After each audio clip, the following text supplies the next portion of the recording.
Hola, welcome. Bienvenidos al Museo del Barrio. My name is João Victor Azevedo. I'm the coordinator of public programs here at Museo del Barrio. I just first start off on behalf of El Museo del Barrio. I want to extend a warm welcome and express my gratitude to the US Latinx Art Forum, USLAF, and their staff, Mary and Maya, to organize this event with us. And also for Babilla Collectivo and also everybody involved in this program. We wanted to honor them as a partner on the program that brings together artists, thinkers, community members to reflect on their works as sites of intersection and transformation. A little bit of El Museo del Barrio, if you're not familiar with. It was founded in 1969, and it was created in response of exclusion of Latinx artists from the mainstream institutions. Today, El Museo del Barrio is a cultural cornerstone of El Barrio with a collection over almost 9,000 objects spent from 800 plus years in Latin America, Caribbean, and Latinx art. Our mission is to amplify Latinx voices, art, and also thinking about our exhibition, collection, and bilingual programs. So I just want to say welcome to El Museo, and I will pass along to Maya from USLAF. Thank you.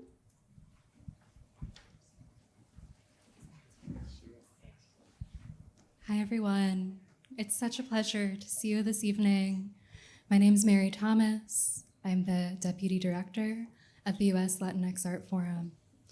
It's such a delight to welcome you to Resonant Strategies, which marks the fourth conversation in our X's Intersection program series for 2025 to 2026. This series gathers recipients of the Latinx Artist Fellowship into conversation with each other and curators and other engaged thinkers in order to examine the rich conceptual and intellectual intersections throughout their practices. This year's programming marks the culmination of the Latinx Artist Fellowship, which awarded unrestricted fellowships of $50,000 each to 75 artists over the last 5 years. For those of you who might not be familiar with USLAF's work, we're a gathering place for those interested in art by US inhabitants of Latinx descent.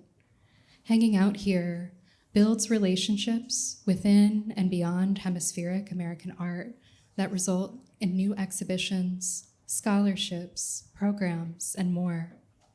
We're proud to look back on a decade of programming and initiatives that have fostered a dynamic community of artists and interlocutors, which not only includes this series, but Writing on Latinx Art, which is a digital publishing initiative that launched in 2024 to commission short-form essays on the work of the recipients of the Latinx Artist Fellowship.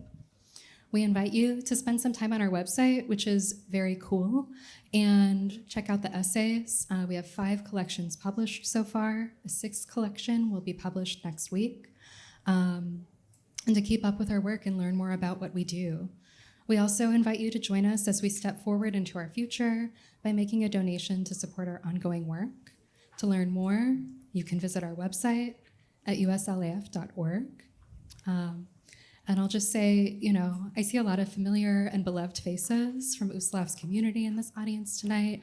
It's really special to have this event in person. Over the last 5 years, our programming has largely been virtual, and so we really celebrate and cherish this space and time together, and to see you all here with us this evening. It's now my pleasure to introduce our co-moderators for this conversation, which include Miguel Luciano, artist and recipient of the 2021 Latinx Artist Fellowship, and Zuna Maza, assistant curator at El Museo del Barrio. Thank you.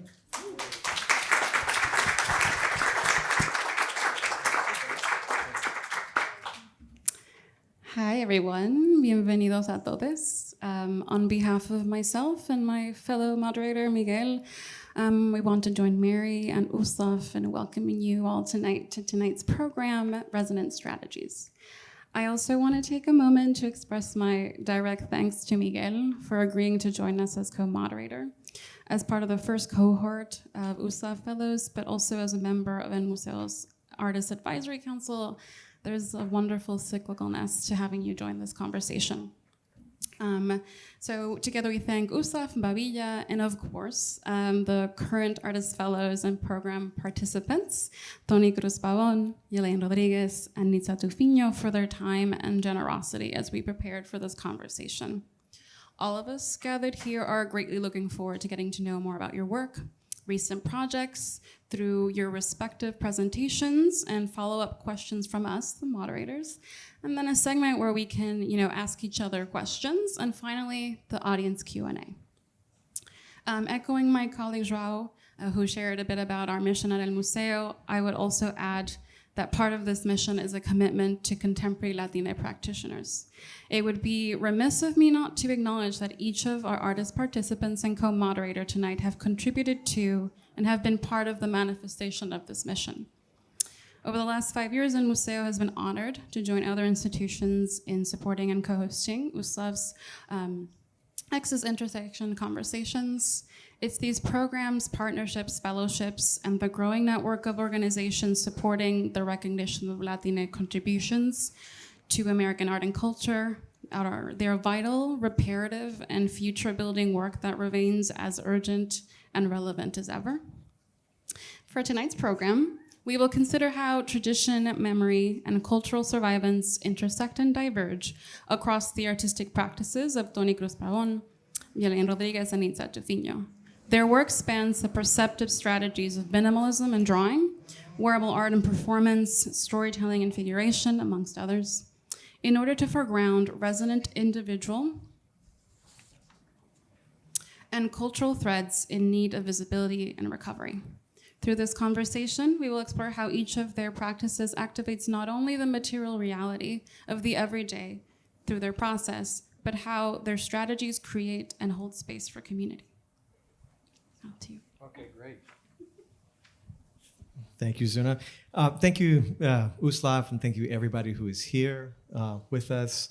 It's a huge honor for me as a USLAF fellow to be co-moderating tonight. I want to also recognize Juan Sanchez in the audience, who's another USLAF fellow. And I also want to recognize Susana Torruella Leval, Director Emeritus of el Museo del Barrio. And welcome you all here to El Barrio, to El Museo, but also to El Barrio. And so I have just very brief introduction that, let me see if this, okay, that just is part of the welcome to the neighborhood, really. For those that are here, those that are joining us, thank you for tuning in. So I'm a visual artist working across various mediums, from sculpture and painting to public art, socially engaged art projects. I just wanted to show this one image that is from a recent public art project called Joy, Love, and Resistance in El Barrio that is at Metropolitan Hospital on 1st Avenue and 99th Street. And so it's a project that commemorates the legacy of Iram Maristani and his history in this neighborhood as a photographer whose entire archive really is about his love for this neighborhood and its history. An artist who was born and raised in El Barrio, whose life was dedicated to this community's history. Iram was he passed away a few years ago, and so the whole project is a collection of his photos that really chronicle these kind of sentiments of joy, love, and resistance that have been a part of this neighborhood's history. So Hiram, really like no other artist, no other photographer, documented the coming of age of a Nuyorican community here in East Harlem. And so from young people playing in the streets in the early 1960s to young people marching in the streets with the Young Lords in the late 1960s and early 70s, that's part of the history of the neighborhood that is featured in this public art project. So I'm inviting you all to check it out one time if you come to the neighborhood. It's at the southeast border of the neighborhood. Again, on 99th Street between 1st and 2nd. And the reason I'm mentioning that is because it holds the border of that space. It's on an outdoor mural on a super block, which is 2 city blocks, at literally the corner that kind of borders the neighborhood. North of 96th Street is El Barrio, and south of 96th Street, the community is changing fast. It's changing fast here as well. But this was all very deliberate in terms of marking our history in a permanent public artwork so that people will know for generations to come where they are and the history of this neighborhood. So Hiram, I also want to mention, was the third director of Museo del Barrio. And so Young Lords were founded in 1969 in New York, the New York chapter, and Museo del Barrio was also founded in 1969. And the reason I'm telling you that, if you don't already know that, is because those histories and the importance of these intersectional histories are super important to understand the context that this museum was founded in originally. This museum was a for us, by us institution, a Puerto Rican museum that was founded by artists, activists, educators, and shaped through a lot of people in the neighborhood, including Hiram, who was the director of this museum from 1974 to 1977. Still a young lord, and also director of this museum. And not a lot of people know the radical history of this museum, okay? And it's important that we know that now and that we hold that history, remember it and honor it, because it was those efforts that shaped the space that we're in today. To hold this history, to keep it alive for future generations. And all of this really matters more than ever right now at a time where our very histories are being censored, are being erased, our books are being banned. And so our history is threatening to the current administration. And so I think all of that matters, and for me, it has made me think a lot about why it's important to mark space, to remember our histories. I want to give a shout out to Debbie Quinones, who's maybe somewhere out here, for all the street names and the street namings and renamings that remember our ancestors and all the cultural heroes in El Barrio. And so I say that just to, again, welcome you to where we are and give a little bit more context and history of the space that we're in. And I want to welcome all of our amazing artists. I'm super fans of all the artists on the panel, so it's really a thrill to be here. Tony, Yelaine, and Nitza. And with that, shall I go into the bios? Okay, great. So we're going to introduce our first presenter. Bear with me one second. Okay, here we go. Great. So, Tony, I'm sorry. I forgot I do these sometimes. Tony Cruz Pabón is a visual artist who lives and works in San Juan, Puerto Rico.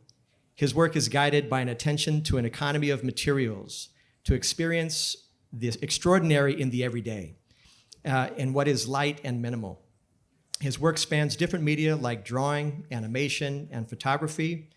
Cruz Pabón's work has been recently included in Flow States, La Trienal 2024, at el Museo del Barrio.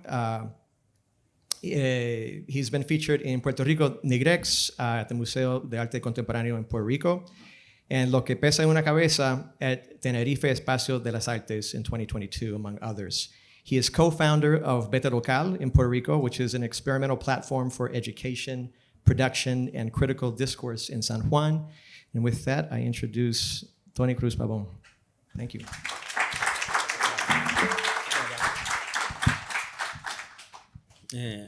Hola, disculpen, voy a hablar en español, lo siento, pero bueno.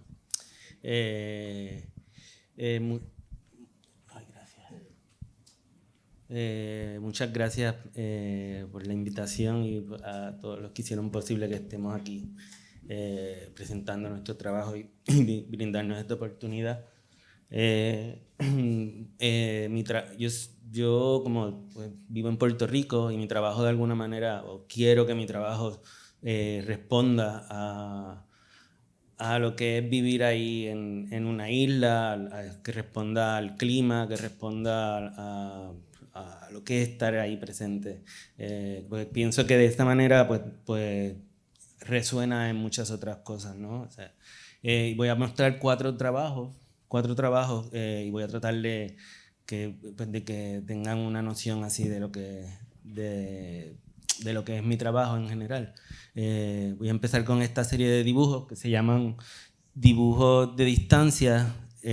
Son hechos como alrededor de entre 9 o 10 de ellos. Lo que yo hago es que propongo dibujar la distancia entre San Juan de Puerto Rico y la ciudad en donde me invitan. El último que hice fue aquí en el museo. Era la distancia entre San Juan y y Nueva York, que de alguna manera fue un dibujo muy especial porque es un trayecto pues, realizado por muchísimos antecesores. Y lo que yo hago es que es un dibujo que de alguna forma es imposible. Yo no lo propongo dibujar la distancia real y eso es, pues, de alguna forma no se puede. Tendría que consumir demasiado tiempo en mi vida para esto. Yo llego al espacio y lo que hago es que empiezo muchas veces respondo al espacio donde exhibo, uso una medida o de una ventana o algo que me dé un clic y empiezo a tirar líneas de una misma dimensión y empiezo a contar las líneas y apuntarlas. Luego cuando termino, tengo 10 días, 15 días, luego cuando termino lo que hago es que saco un cálculo de cuánto del porcentaje o el caminado, por decirlo de alguna forma, ¿no? Esa distancia que yo logré dibujar en ese tiempo y luego pues termina siendo el título de la pieza es el intento de dibujar la distancia entre San Juan de Puerto Rico y Berlín, realizado solo el 0,0 punto tanto por ciento de la distancia. De alguna forma es como intentar de dibujar algo que no tiene realmente una forma, que es ese viaje que uno hace o que para mí no tiene forma. Cuando me monto en un avión, ese espacio es como si desapareciera, o sea, es como estás en un limbo, ¿no? Y tratar de darle forma, pues, a esto.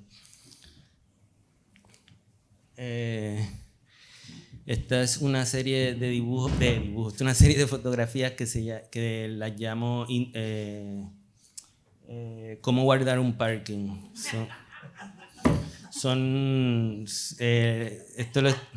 Esta serie la estoy realizando desde el 2006, o sea, tiene ya 20 años. Y yo al principio empecé a documentarlas pues porque me parecía súper curioso.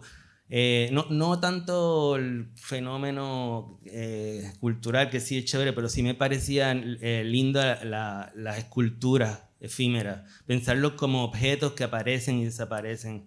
Y empecé a documentarlo y luego cuando mi compañera quedó embarazada, nos íbamos a caminar por las tardes para que ella hiciera ejercicio y entonces empecé a documentarlas con más rigor. Y desde entonces no he parado. Tengo cientos y cientos cientos de fotografías. Bueno, pero como les digo, a mí lo que me interesa de estas construcciones es que son súper frágiles, son efímeras y aparecen y desaparecen. Son cosas que la gente pues toma, son decisiones también estéticas que la gente toma. Muchos de ellos antes, porque ya se ven menos, pero muchos de ellos tenían objetos que guardaban en su casa para eso y las sacaban y volvían y las sacaban y las sacaban. Es muy lindo, sí. Y entonces yo lo que hago es que las clasifico, ¿no? Un poco como para mí.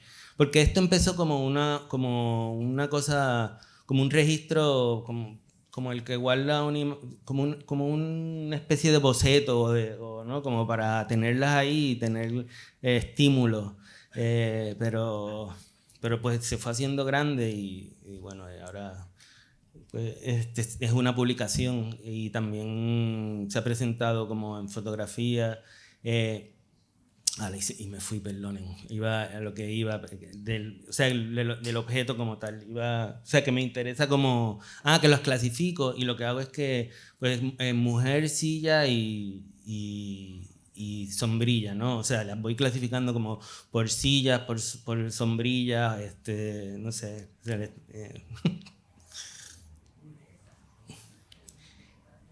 Y entonces de este trabajo, que yo, para mí, yo me pienso como o sea, en mi cabeza, mi trabajo hacia donde tira es hacia el dibujo. Quisiera, o sea, como tratar de alguna forma mezclar el dibujo y la escultura, la fotografía y el dibujo, o sea, como en mi cabeza pienso hacia allá. Pero en el 2017 comencé a buscar una forma, también porque yo tengo una lucha con el dibujo en Puerto Rico por el papel, porque el papel se oxida, o sea, yo he perdido un montón de trabajo porque no tengo las condiciones, y es como, eso también me llevó a hacer las piezas, perdón, el dibujo de distancia, que son directamente a la pared, y luego cuando se acaba la exhibición se borra. Y también es parte importante, yo creo, que de ese trabajo, que se borre. Entonces, en los últimos años, en el 2017, empecé a hacer como esta serie de trabajos donde empecé a buscar un soporte distinto y empecé a dibujar sobre madera, sobre rama, sobre piedra, y entonces empecé a hacer esta serie de esculturas que les llamo dibujo satélite, y la presenté. Era como, al principio era como esa mesa que tenemos todos los artistas en nuestro taller, que es esa colección de cosas que estamos trabajando en ese momento, que nos interesan, esas cositas que parecen insignificantes, pero luego se empiezan a crecer y se hacen en algo. Y asimismo, durante años la tenía en mi taller, y el taller estaba en mi casa, venían gente a visitarme y la gente lo consumía de alguna forma de esa manera. En la mesa, estaba en el taller, venían y todo el mundo venía, miraba, papá. Y luego lo que hice fue que la exhibí en casa de una amiga, en la sala, que es la imagen donde estábamos mirando. Y cuando terminamos de montar la pieza... Ay, no prendió. A ver. Ahí. Cuando terminamos de montar la pieza, prendimos los abanicos de la casa y todo empezó a moverse. Fue como un momento súper mágico. Se empezaron a mover. Y luego cuando lo volví a exhibir en una institución, pues parte de la pieza son abanicos que se ponen encima de la pieza. Y esta pieza para mí viene directamente de las esculturas de los guardaparkings. O sea, yo buscaba que fueran frágiles, que se pudieran desmontar y montar, que se pudieran cambiar, combinar entre ellas.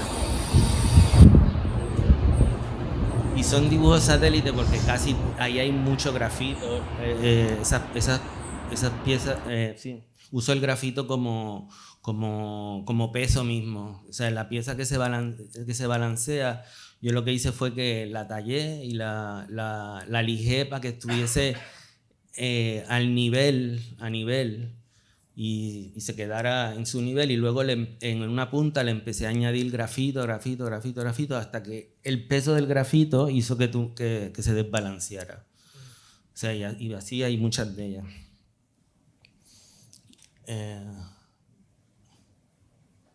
A ver. Ok. Este es mi último trabajo en Puerto Rico. El proyecto como tal le llamé, era un proyecto que incluía esta escultura que se llama Escultura para escuchar la lluvia. El proyecto como tal se llamaba Si por mí llueve, que me tumbé el título de la canción de Cheo Feliciano, que me parece precioso el título. Perdonen.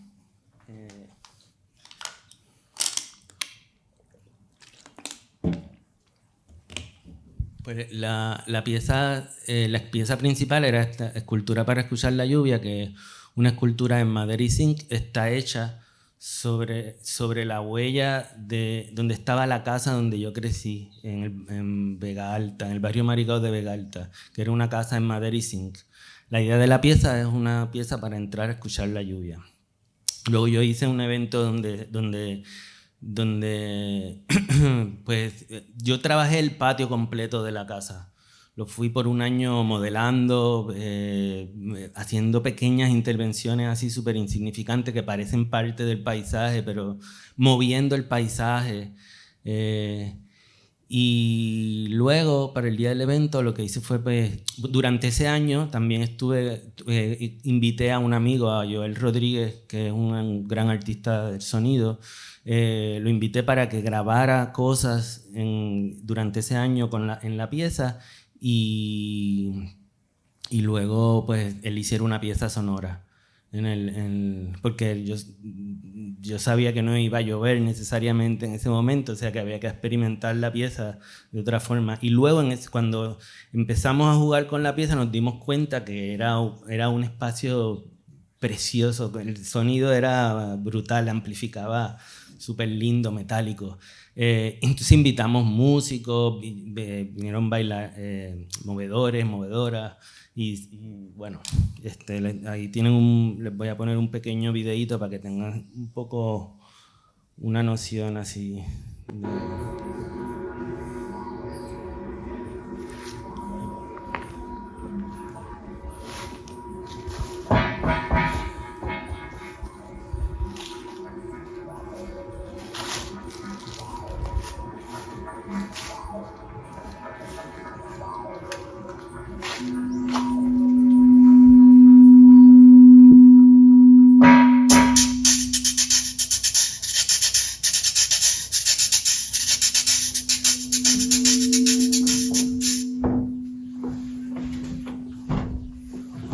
Estoy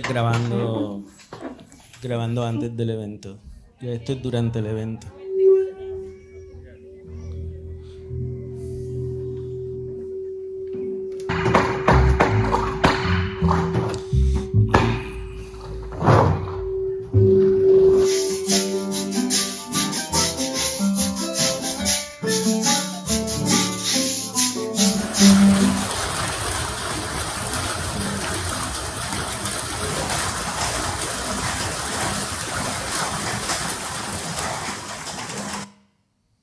Y bueno, eso. El día del evento fue súper lindo porque yo vivo, mi mamá vive en un barrio que hay mucha familia, es un sitio muy, muy particular donde la gente se conoce y parecía más una fiesta familiar que No, sí, era lindo, era chulo experimentarlo así desde ese punto de vista. El arte, sí, bueno. Muchas gracias. Ay, verdad. Great. All right, thank you, Tony. That was amazing. Next, we have. We're just going to keep going through the presentations, and then we'll ask some questions, and then we'll open it up to everyone else. So we'll just keep it going. Is that all right? Sure. You have the clicker? Great. Okay. Yelaine Rodriguez is an Afro-Dominican York interdisciplinary artist and scholar focusing on wearable art, sculptures, photography, video installation, and performance. Her work examines Afro-syncretism, ancestral and architectural memory, emphasizing the links between the Caribbean and the United States. Rodriguez's work has been presented at institutions including the Shed, el Museo del Barrio, Centro León in the Dominican Republic, among others. Her curatorial projects include Radical Elegance at Longwood Gallery at Hostos and Afrosyncretic at NYU's Latinx Project. She is currently pursuing a PhD in Performance Studies at Northwestern University. Welcome, Yelaine Rodriguez.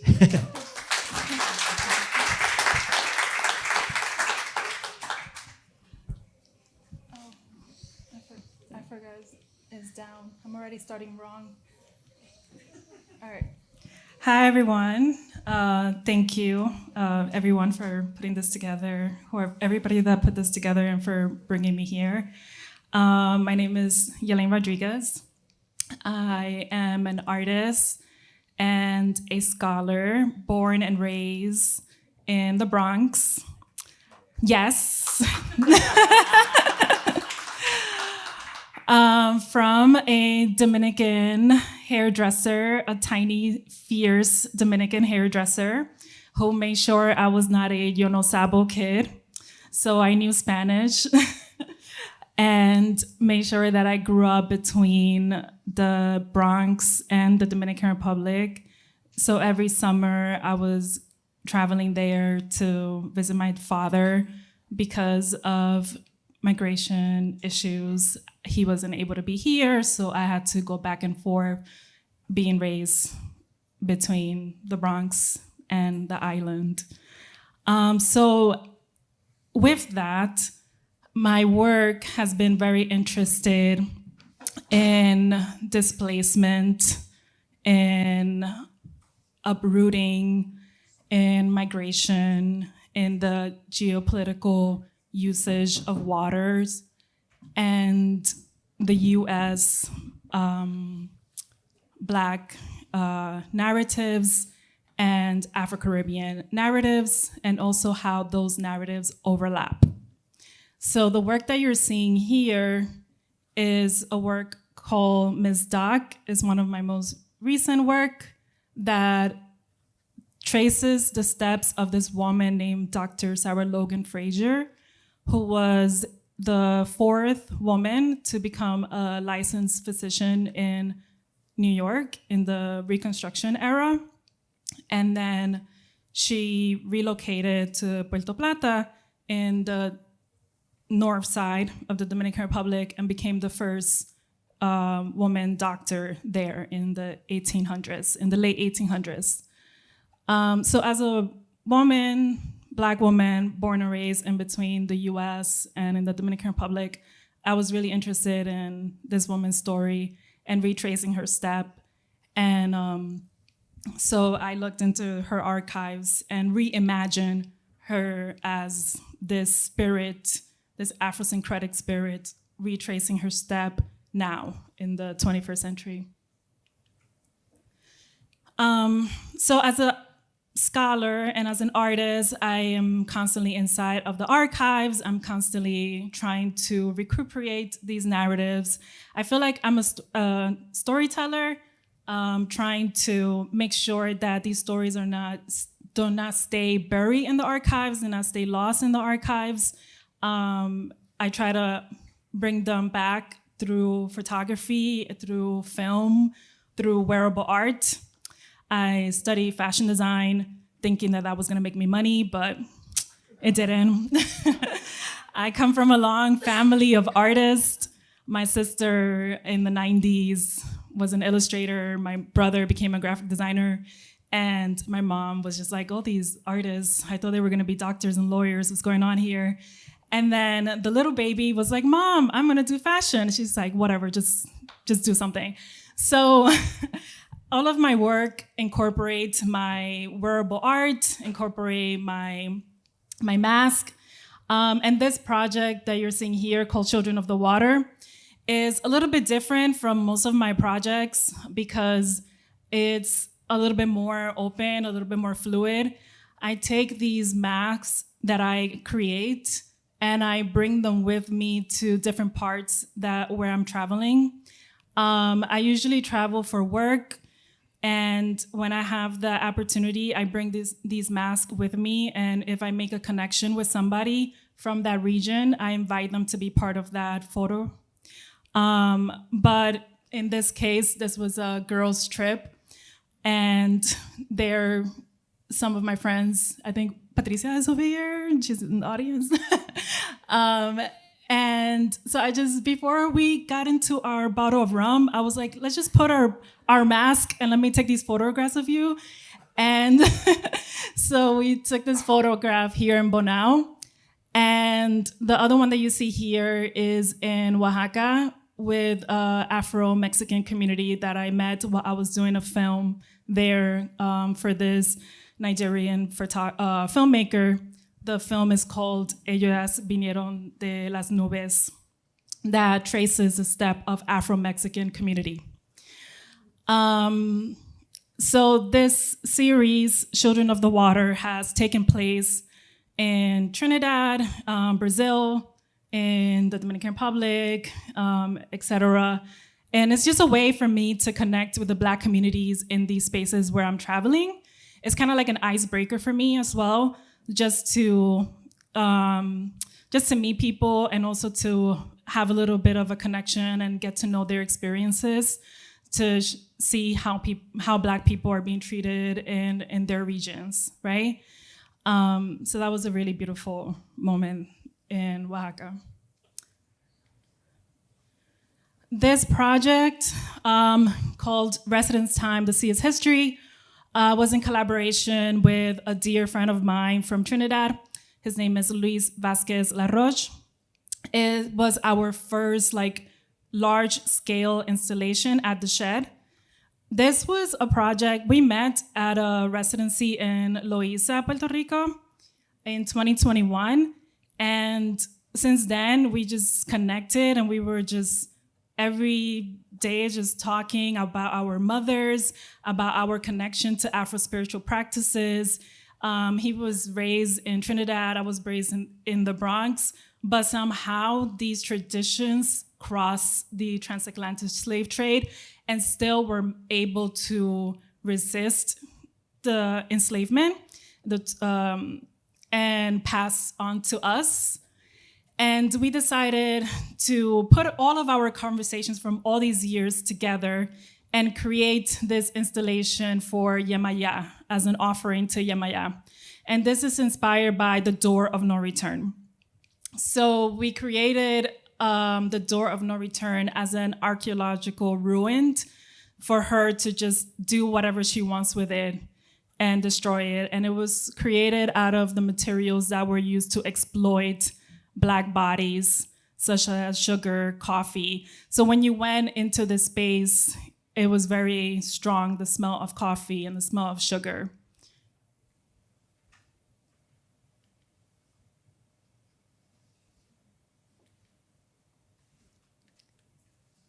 Oops. This piece here, Embody, Alter, Ritual of the Spell, it was a performance that I did for thinking about Afro-spiritual practices as a connector. And it was inspired by the Bois Khmer ceremony, which was a voodoo ceremony that was also a catalyst for the Haitian Revolution. And in this piece, I recreated the Haitian flag and used the white part of the French flag to cleanse the space. And due to time, I'm going to go to the last film that has sound, because I just want you to hear my favorite poet, Kaila. Hacemos el amor donde sea que vamos, olores de flores con sabor a campo y besos de lluvia que el cielo bendicen, sueño y canciones de otro amanecer. Si el ser fuese libre y no por vender, si el ser fuese libre, si el ser fuese libre y no por vender, si el ser fuese libre. Yo amo a mi Colombia, libre de Colón, y en mi Venezuela homenaje a Simón. Mi Quisqueya libre de la división, esclavizan islas por la producción de la cosa que no matan, azúcar y ron. La cosa que no matan, de la cosa que no matan, azúcar y ron. La cosa que no matan. Yo amo África libre, like Menelik, en montañas y marones, Cuyo y Nani. Machete.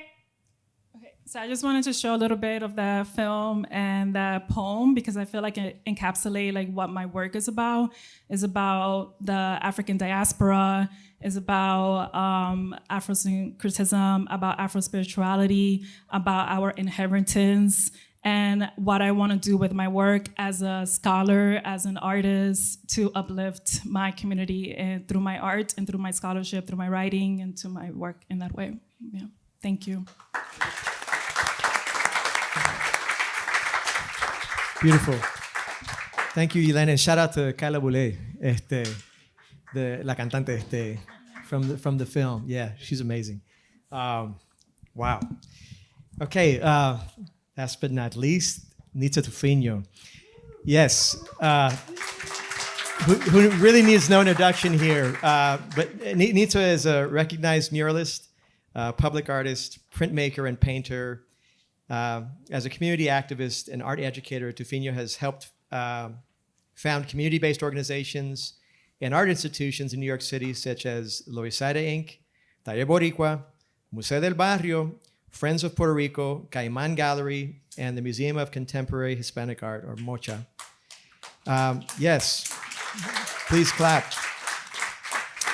She was the first female founding artist of Taller Boricua since 1969 and is presently the director of the Rafael Tufiño printmaking workshop at El Taller, which I will add just moved into art space PS 109, which is the building I live in, so it's kind of incredible. So as a muralist and public works artist, Tufiño has been commissioned by numerous institutions, including the East 3rd Street Music School in Manhattan, the NYC Board of, where's the rest of this bio? I'm so sorry. Okay. The bio is cut off on this page. I'm just going to say this. No, well, I have my own prepared anyways. How many people here came on the 6 train? Anybody? Okay, so a lot of people. I got to mention this because that project on the 6th train at 103rd Street is also where one of her MTA public art projects is, Neo Boriquen, 1990. And so that is also for me, even before I moved to El Barrio, was what for me felt like the welcome to El Barrio.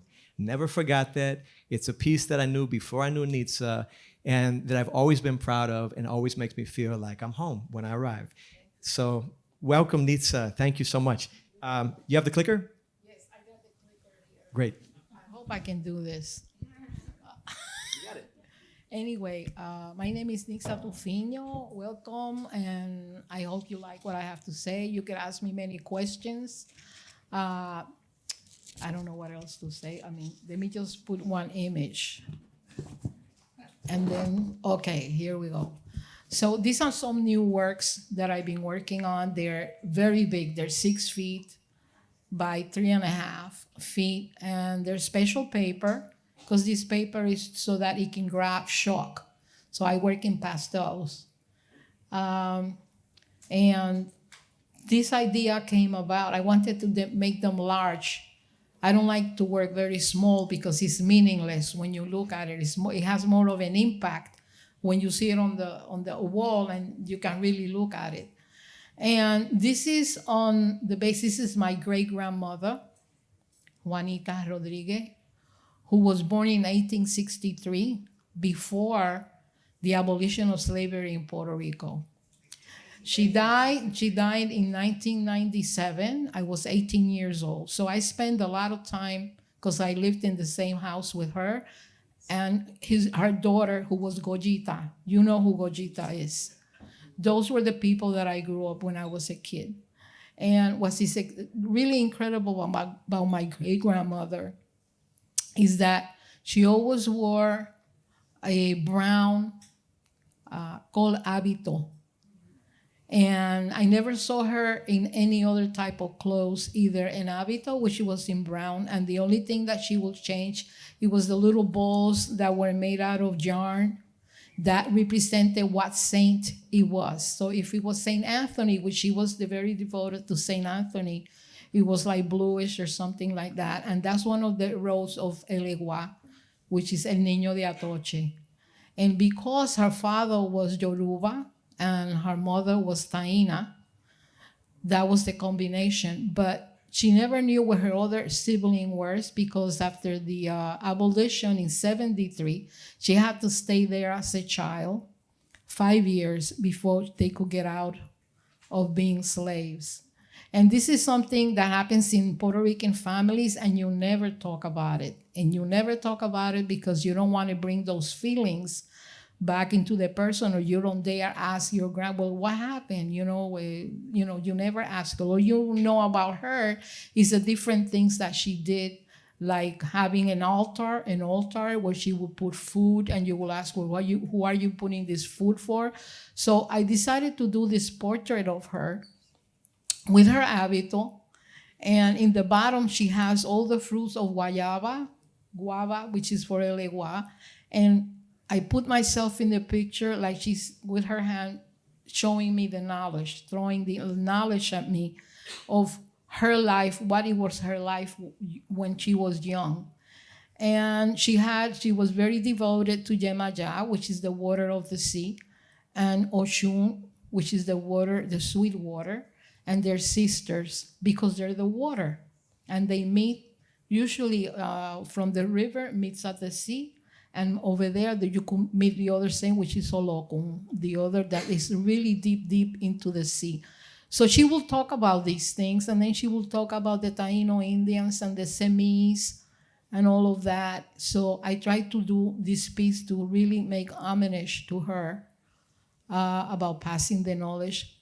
In this other portrait I did of her, which is Juanita, she had a lot of gardenias around the house because they smell delicious and all of that. So I tried to make a portrait of her as she was when she was like 112 when she passed away. That's because she ate a lot of yuca, batata, no meat, sometimes fish, crabs, and things like that, okay? No rice, hardly no rice, bananas, fruit. So that's why she lasted so long. I hope I can last that long. Then, I'm sorry about that, okay? So from that, I decided, thinking about her when she was a child, she hardly wore no clothes because she was, a Taino Indian in the where she used to live with El Hacendado. And I said, how she would look naked in a hammock, sleeping when she was young. So I decided to make nudes about women. And also referring to myself as a woman myself, and also other people that I know that are women. I don't like the way the Europeans drove or painted women laying down on a couch or something like that. So I wanted to do something totally different. So there you have my great-grandmother when she was a kid, sleeping in a hammock with her semis and different things from the Taino Indians. This other one, it occurred to me that I wanted to get close to Mother Nature, Mother Earth, that we come from Mother Earth. And that when we're born also, our mother's, el ombligo, is very important because that's where your mother fed you. So trying to get to those things, then I started thinking, well, this next piece I'm gonna do, I wanna see what was it that she felt when she was young and naked, or maybe with nature and more pure in that sense, even though there was a lot of things that she was going through, because sometimes when she got older, she used to catch her like crying, and then I would say, Grandma, what's happening? She said, oh, I'm watching my father being, whipped, you know what I'm saying? And that will bring those sentiments back to her, So then I said, well, let me see what things I can think when she was younger, so she will see that which is attached to Mother Earth. And it occurred to me, the Semi, which is a god, and the Mother Earth inside the Semi, and she's in the river, in the whippling of the water. She is watching how the conquistadores were going to come, because they knew that these people were going to come to the island or to Mexico or to wherever, and they were going to be conquered. They didn't know how or whatever, but they already knew it. So I tried to do this piece with that conscious of how they felt, and their preoccupation. Through water, like we know water is a conscious. El agua es conciencia. And in many times spiritually in Puerto Rico, when they do la mesa blanca, they put always a glass with water. Because when you look at water, you see your future, and the spirits can talk to you. And everything that you do is your spirit. So that's what I try to do here with this piece. Then, I got more into the nudes, and I wanted to make them bigger. And I wanted to make a woman sitting down in a dujo, contemplating into the future, looking at the palm trees and things like that. And I wanted the drawings to be not European style or more with lines and things like that, because I'm also a printmaker, so it comes right in the drawing. And in this drawing, in the poster, because you look at most of the posters that they have of women naked, they're always laying down or they're covering themselves. I wanted her to be more free and to show different composures where you see how the strength that a woman has with her body, like in this one with the hands and the holding of the foot and the looking. And then when I started doing it, doing the tree and all of that, I wanted to do a duo, but then I see that a snake comes out. And that's my unconscious conscience of all the colonial things that they put in your head about being a woman and about sex and all of those things, so that when you're working on something like this, you're sort of reflecting inside yourself and all these things are coming out that you got to look at and say, why am I doing this? And that's when I realized, my God, wait a second, there's the snake. Is the snake bad or good? You know what I mean? Why is it there? So it was very magical. At the same time that I'm questioning myself and my womanhood, my sex, and the society. And then at the same time, she's sitting down, and you look at her, she's sitting down by the leaves and all of that, and you see the sea in the back, which is water again, which is a salt. And life is water. And then you see her there, and you say, well, she's not sitting down under something. She looks like she's in the air. It's important. Air is very important too. So I decided just to leave her like that, so that when you look at it, you question yourself and you go, wait a second, she's not sitting down, but she's sitting up in air. That was another piece. This is all chalk pastels. Oh, wait a second, there's one missing. What happened? Let me see. I did, it doesn't come out. No, it's not there. There's two, and okay, this is the other two. Okay, so those are the 6. So I'm sorry. I mean, that means that I'm in the process of making more.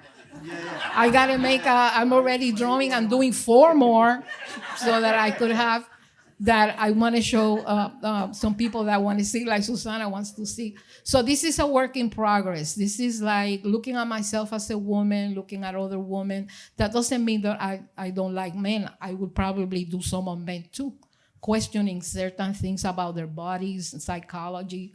In terms of the whole, I'm interested in like, what are those things that were you inherit, that they were actually yours?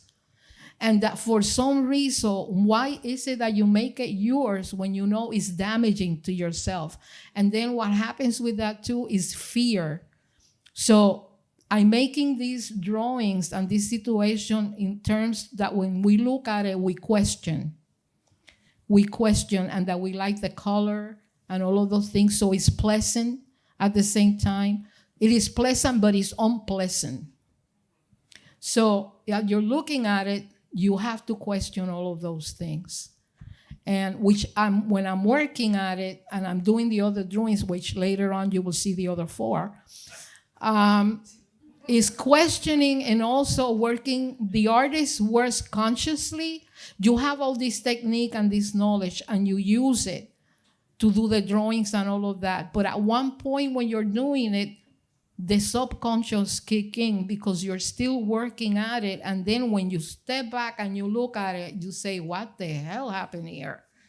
And then you start connecting with it, and either you erase it because you yourself have the fear of not exposing yourself, or you work at it and you bring it out more. That's it. Thank you.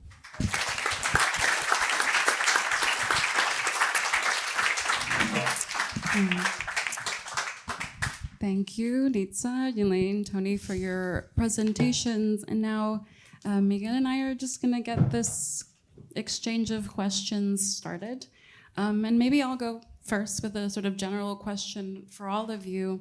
All of your practices in very, diverging and intersecting ways are really concerned with, I think, tradition, whether it be like drawing as a sort of traditional medium for artists, or it's, Afrosyncretic traditions, or, long histories from La Generación del 50 and that kind of muralist tradition. So I wonder what that word means to you within your practice, if it's something that you think about, or or it's something that you push against. So maybe we could start there, and anyone can start it and take it in whatever direction they want.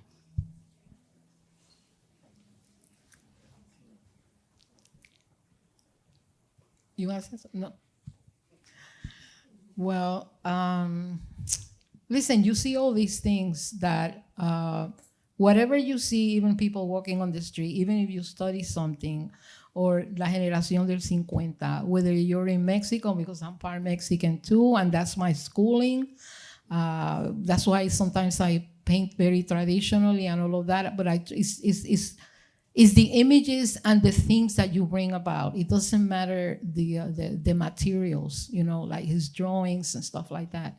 It's more that you got to get into yourself so that you could let all those things float out. You know what I mean? Not be so rigid. You know what I mean? In other situations, depending on what you're working on, you're aiming at different things. Like, for example, when you mentioned the subway station, right? When I did it, that was my purpose. I never told MTA that was what I was trying to do when I got the commission, because probably they would have said, no, you can't do that. But I always said El Barrio belongs to the Puerto Rican and is our new Borinquen. So let everybody come and be welcome, right? And later on, that's when I never gave them the name of the pieces. I did it after 25 years that the pieces were up. So it's a form of activism, okay? So anyway, so what else can I tell you? That my life that in Puerto Rico or in Mexico through my parents brings many things about. Because even on my mother's side, I have great uncles that were part of the revolution during the time of Zapata and Pancho Villa. And I have pictures, one of these days I'm gonna show them, of them sitting down, old pictures. So all of these things, whether you like it or not, they're inherent inside you, and they're also in your genes. You can't escape that when you throw a color or you do a sculpture or whatever, something of that Mexican shit is gonna come out, pardon. The Mexican is gonna come out. It's gonna come out whether you like it or not. You know what I mean? Because it's inside there. So if you're an artist, you go to school, you learn techniques, you learn different things. Then after you get out of school, that's when you really gotta start working on yourself and your head, okay? And things that you see. And then your work starts coming out there, and it helps your community if you stick with it. Now, if you want to go materialistic and become rich, and how am I going to sell, and this and the other, then you become a commercial kind of artist. But this type of artist that we are here, thank you to the USLAF for giving us that wonderful fellowship and that money, that helps for us to continue doing what we want to do. Beautiful. Yeah. I just want to add that on the Mexican part of it, like it's also a huge part of El Barrio today. Like really important part of this community today is the Mexican community here in El Barrio. So I mean, and that's undeniable. It's a major part of this history as well. Nitza's kind of a perfect person to sort of like think about with the very foundational history of this institution, but also where it is now. And I should just add that on this stage we're sitting on, in the same area, Nitza did an incredible altar para Dia de los Muertos in this past year, which was really beautiful to see here by Nitza. And it was in, not on this stage, but like in this space that we're in. And so those traditions, and still sort of like keeping the museum sort of grounded in its connection to this community, I think is so important. Yes, it is. It's very important. Tony, I don't know if you wanted to answer the previous question at all, or if ask each other questions, but I have more, so don't you worry. Actually, I'm gonna ask Yelaine this question. I think a lot about the strategies that artists want to take on, and I think you had mentioned, photography, wearable art, but I think performance has really become a big part of your practice. And I wonder how you what was your thought process towards moving into this embodied knowledge of like taking what you find and kind of expressing it in that way? And like, how did that develop for you as an artist? Yeah, when I first started, I started creating the wearable art, and then I was collaborating with a photographer. And so the first couple of work that I did are just live in photography. And the deeper I got into Afrosyncretic practices, I realized that I needed to like bring it out into like the music, into the sound, the songs, the movement, because the photograph just didn't do it justice. So I started slowly tapping into each of these sections. And later on, like, I didn't realize that that was also in my blood because my family didn't speak about it. And one day I was presenting a film, and I brought Kyla to open up the space with Música de Palo. And my mom was there, and Kyla started with a song for Candelo, and my mom just pulled me, and she's like, "Oh, your grandmother was crazy with Candelo." And I'm like, "What?" And that's how I found out that my family comes from like those lineages. And I started asking her more questions, and she's like, "Yeah, that's from your mother's side and your father's side." And I got more interested in that embodied knowledge, like what do we harvest in ourselves, what not only like the trauma that comes out, but also like the beauty that's within us, and asking questions too, because estos viejos a veces no quieren decir nada. But it also comes from like secret and like preserving and like protecting themselves. So at this age, I've been asking her more questions and realizing that I got to this point because of that knowledge, and that is within me. And performance just brings it out. Intuition, which I wanted to ask you, because you kept talking about how the drawings just, like, it sounded like you don't have a map of what the drawing is gonna come out. You're like, "Oh no, she's sitting there, the snake is coming out here." And that's kind of like when I'm doing performance, I might have like a script, but then when I'm in the moment, the ancestors or whatever that voice is tells me like, "No, that's not what we're gonna do here now." Yeah. So. Yeah, that's very important that you as an artist, like I said, you have the technique and you can work with the colors and all of that, but you have sort of like an idea or a sketch or whatever that's what you want to do, and one piece brings you to the other one. Because in my pieces, if you look, my great grandmother brought me to that, then the other one brought me to that one, and then it continued like that. And then at times you have to stop and not do anything, otherwise you'll ruin it, because there's more thinking and you have to give yourself time to digest and whatever, and say, "Well, tomorrow I'll look at it again."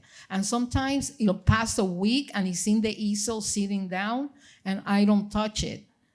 And then one day I pass by it and clack, it clicks, okay, here I go, and then you finish it. And because you have to listen to yourself. You have to listen to yourself, and you have to be clear at that moment on what you're doing, and you have to look at it. And sometimes, like this works that I'm doing, sometimes the only person that's in the house and sees it is my wife and my daughter, you know? And I don't even let them talk to me about it. You know, don't say anything. I don't want to hear it, because then it interferes into where you want to go with it. You know what I mean? And then when I'm ready, then, okay, I'll have somebody over. Like I'm dying to have Susana come over and really look at them. and have a conversation, because it's great to do the work, but you got to get some kind of feedback. But it's got to be the right kind of feedback, because if you bring the wrong people to look at it and then tell you a feedback, they might give you, it depends who looks at it, because they can ruin what you're doing, and then you start questioning and getting negative, and I don't want it. But those are things that you do to protect yourself, about being very secret and working in the studio. You know what I mean? You have to be very careful about that when you're working on a group or art before you really show the whole thing. You know what I mean? Because then you're secure about it. You know how you did it, whatever, and if questions are being thrown at you, you know what you have to say, and then you can start the conversation. So it's more about how the artist works, how they get the idea, how do you work at it, you know what I mean? How many days it takes you. Sometimes it's quick, sometimes it's not quick. Sometimes you have to digest it and you have to take some time off and go do something else, go take a walk, have an ice cream, be with your children, do something else, and then you go back to it, and then you really work at it when you're all by yourself. You know what I mean? So you have to find the way, which is the way that you work the best to do your artwork. You know what I mean? So I don't know. I mean, that's more. I'll just jump in. I wanted to ask a question to Tony a little bit about how so much of your work, deals with the ephemeral, whether that ephemeral is like a cultural gesture, like como guardar un parking. And I wonder if you think about the works that you do as kind of trying to relate to memory in any type of way, and how they have to be, ephemeral in order to tap into that. Or if it's a different line of thought for you, especially I think in these more recent works where they're like sculptures proper. And I honestly wanted to ask you if the most recent work with La Lluvia, if that was also ephemeral, if that sculpture came down or if it's still there.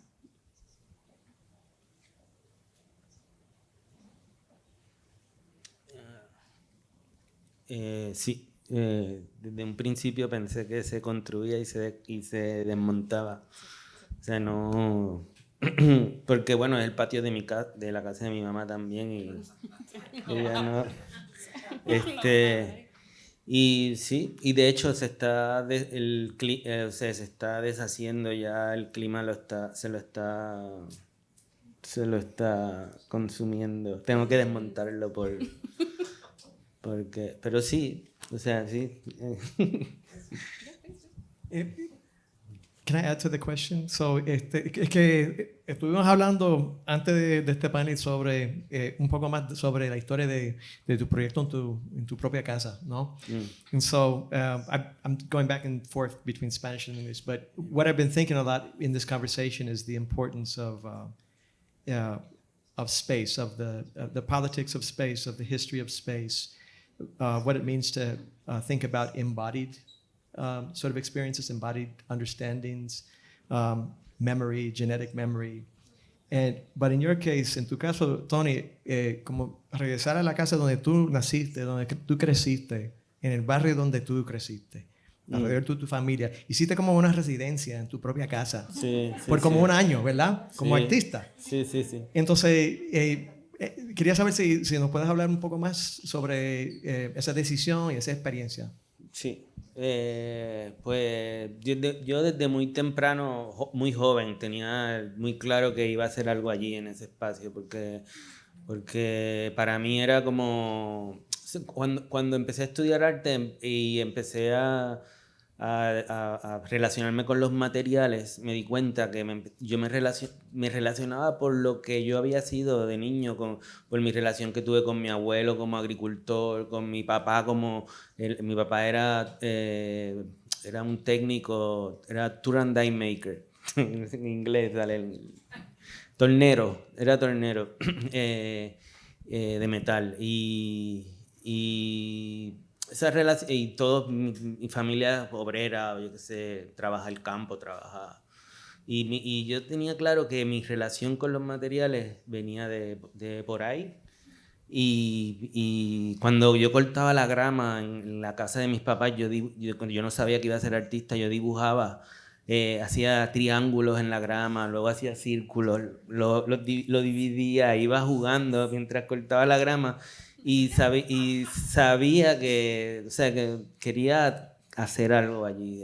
Aparte que era un sitio especial, es muy lindo el sitio. Y es donde yo creo que se nota más. O sea, o para mí se nota más lo que es vivir en una isla húmeda, en una isla... Es el principio del Carso, que es como un gran filtro que tiene la ciudad, la isla. Tiene un gran filtro de piedra, que es el Carso, por donde filtra todo el agua que llueve. Y Vega Alta, Vega Baja, es como el principio del Carso, y es particularmente húmedo, y cuando hace calor, cuando hace frío, cuando... todo crece. O sea, la cantidad de hongos y hongos dentro de la casa, fuera de la casa, en los zapatos, en la ropa, todo es... Y sí, yo sabía que tenía que trabajar con eso de alguna forma, porque eso como yo miro el mundo, pues, estaba ahí, en ese espacio. No sé si contesto, sí.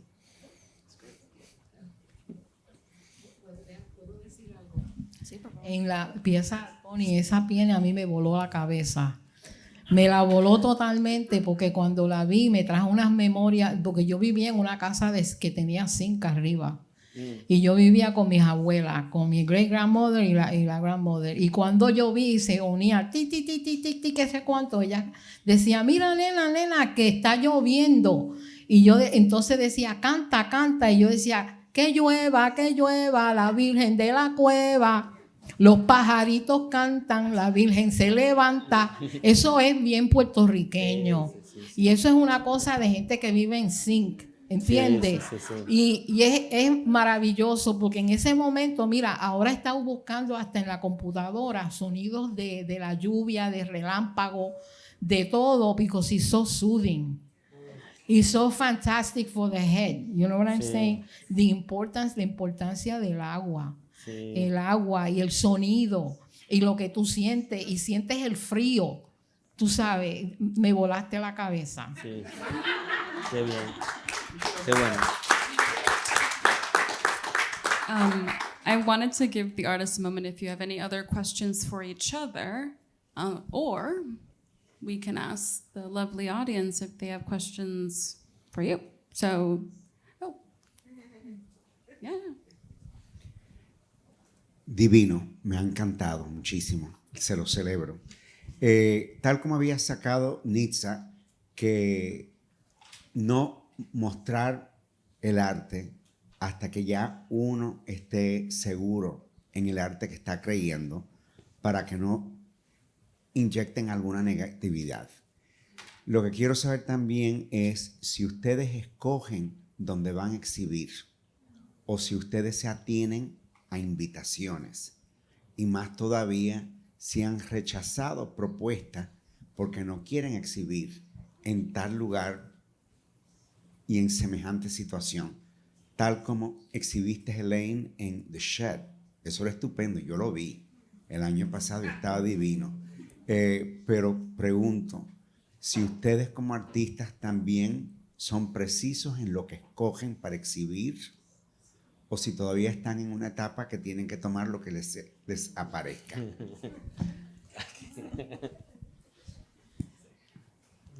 Yo lo pienso mucho cuando o sea, sí. Yo por lo menos en Puerto Rico no hay muchos sitios donde exhibir, y me hago mis espacios para exhibir. O sea, cuando no tengo, o sea, si ahora mismo estoy haciendo una serie de trabajos y no sé dónde las voy a exhibir, y estoy pensando qué voy a hacer con ellas para mostrarlas, como en la casa de una amiga o taller de alguien, no sé, todavía no lo tengo claro.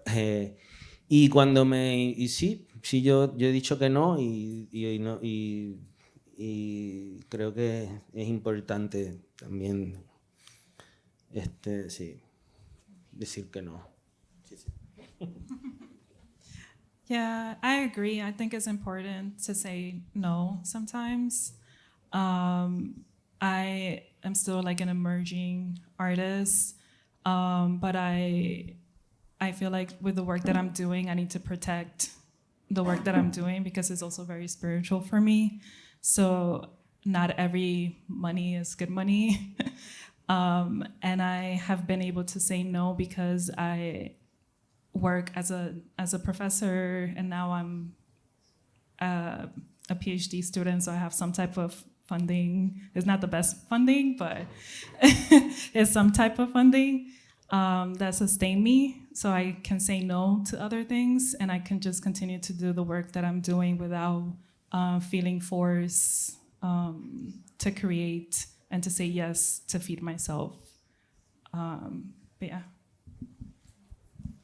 I agree, because it has to do with your ethics as an artist. Very ethical. To really think what you're working on and where you're going to exhibit it, who's going to see it, who's going to write about it, is very important.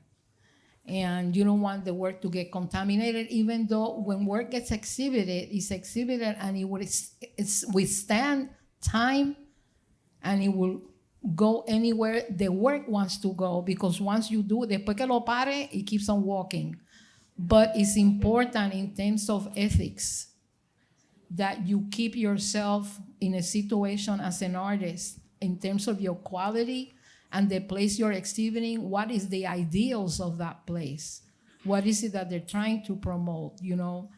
And also it goes with exhibits. Some exhibits you want to participate, and sometimes things happen and people decide, no, we're not going with it. So those are things too that you got to think about, so that it's ethics and morale. Very important. Character. The artist got to have character. So that when you speak and you say something, people will really listen to you. Go ahead, Tony. Sí, pero también yo creo que el arte también, si es bueno, no importa dónde se exhiba, con quién, y se trata de hacer arte al final, o sea, que yo creo que eso es súper importante, o sea, como no crear un juicio hacia... Yo creo que el arte, si es bueno, es bueno. Y si pega, no importa con quién, dónde, cuándo y ni dónde. I just wanted to, I think this is a great question, actually. So, and I'm grateful for the question because I have 2 students that are here tonight from SVA, from the MFA program. Thank you for coming. But it's a question that young artists are confronted with all the time. And when I was in grad school, the advice was bad advice. It was like, sell your work, like get it out there. Just say yes to everything, get out there. And what I realized is that not everybody understood the work in a way that was important to me, right? And that I had conflicts, all the time with that kind of advice. And so it's not my advice. My advice is the same as the other artists, which is to it's okay to say no. And it's also okay to hold on to work that you're still learning from yourself. You know what I mean? That you don't have to rush it out the door, especially if it's still cooking, it's still feeding you, you're still kind of understanding it. And so it's important sometimes that we take the time to be with it ourselves until we're clear about it. And then the other thing that I'm grateful for in this context this evening is that language, que sea español o en inglés, but that we can be in control of the language for our work, and so to hear from each of you tonight in your own words is a huge honor always, but it's so important, and that your own language has power, and you have to understand. I think it's important to understand how we can be in control of that. Like we think oftentimes that when we work with institutions and things that their words are more important than ours, or that they're going to contextualize it better, and that's just not always true. It's rarely true, in fact. So it's just all the writing you're doing for thesis, like it's important now, and it's going to be important later. Sure. It's also very important who owns your work. Who do you sell it to? Where is it going to go? Because after you leave and they pay for it, it could go anywhere else, and you may not be very happy about that. So be careful. Wonder if anyone else in the audience has a please. So I think this is a little related, in terms of the idea of, you go to school and you're trained, and there's kind of a Western canon that one is taught, and we talk about being in control. So I was just so struck listening to all of you. You're not related. This is not kind of meant to be a thematic presentation. The number of approaches in media that the three of you represent is mind-boggling. From printmaking to drawing to performance to theater to music to sculpture, and within all these fields, many different kinds of materials and ways of working. And it just makes me think that all of you have expressed your careers with a lot of fluidity and with freedom. And for me, it represents like this politics of resistance, kind of creating your own path.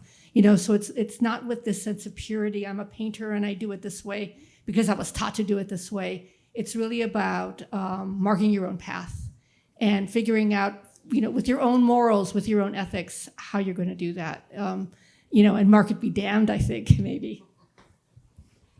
Thank you. I wanted to say how excited and proud I am to hear all of you speak as you have, and to go back to something that Miguel said.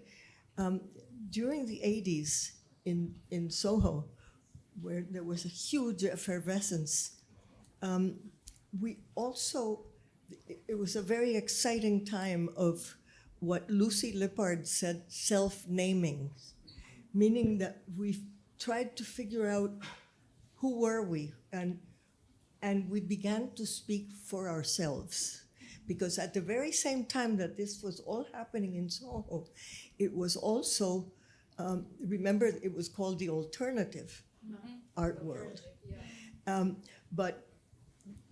But at the same time, in many major institutions, there were huge exhibitions saying, well, what it was, putting us in the context mostly of Latin American art, and also speaking for us, saying things.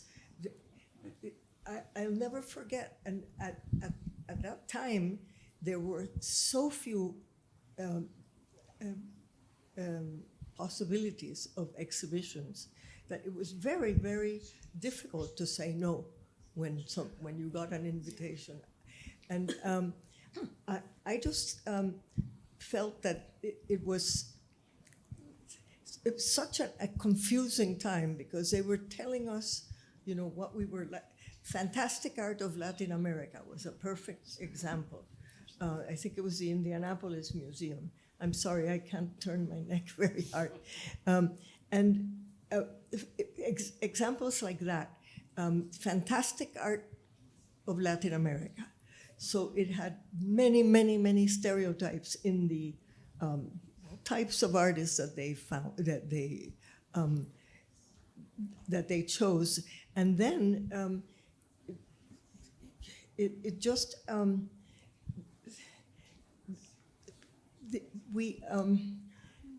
sorry, let me get myself together here.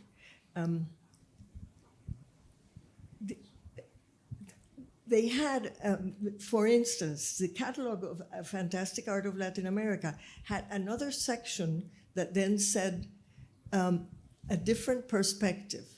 So those of us who wrote, who were Latin, had a separate part in the catalog.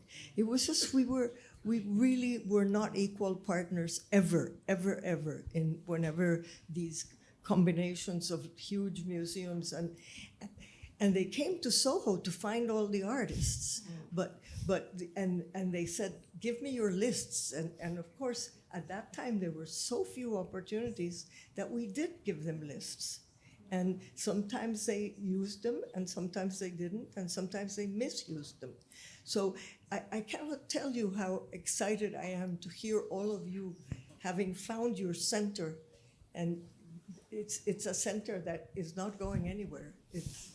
Salud.